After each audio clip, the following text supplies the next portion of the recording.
Stay na tayo sa ito, sa kanan. Dito mismo ang pasukan niya.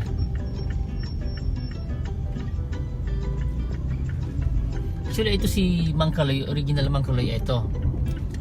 Yan dito. Pero since magkapatid naman sila, itong original kaya lang sarado na siya. Ito na si John Martin, magkakapatid lang din sila, katugo. So dito na yung Mang Kaloy. Kilala siya bilang Mang Kaloy, hindi sa pangalan niyang John Martin. Okay, park na tayo. So guys, andito na tayo kay Mang Kaloy. Ito kasi yung alam na pangalan dito, hindi yung John Martin. Ang alam dito si Mang Kaloy. Ito kasi nakasanayan din namin.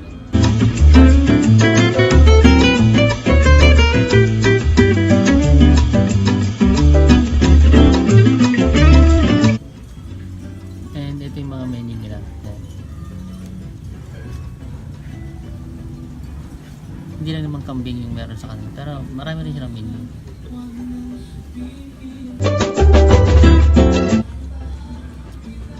Siyempre guys, pinarder ko lang yung mga paborito ko ulit dito. Ito yung caldereta nila. Then ito yung ginising at saka kilawin. Of course, yan po. Pwede mo silang service nila, mayroon siyang ice. Siyempre mayroon siyang sinampalungan or sasabaw nila. Yan. Gusto na tayo guys. Yan tayo.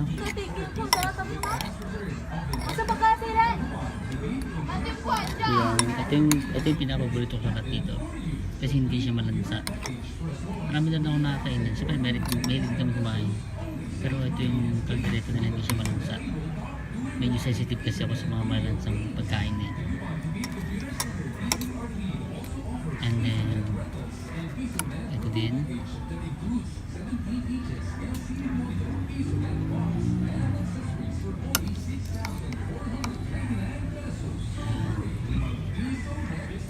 Tapos kilawin.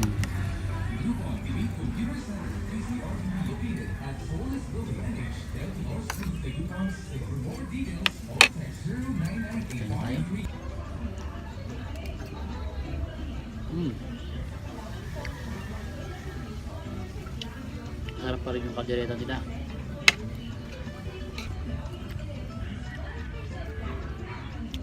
Ito still favorite pa rin yung caldereta nila. Lahat naman halos ng menu nila pwede mo order sa labas. Kaya lang yung kambing kasi iba sa kanila kasi hindi siya malansa compared sa iba. So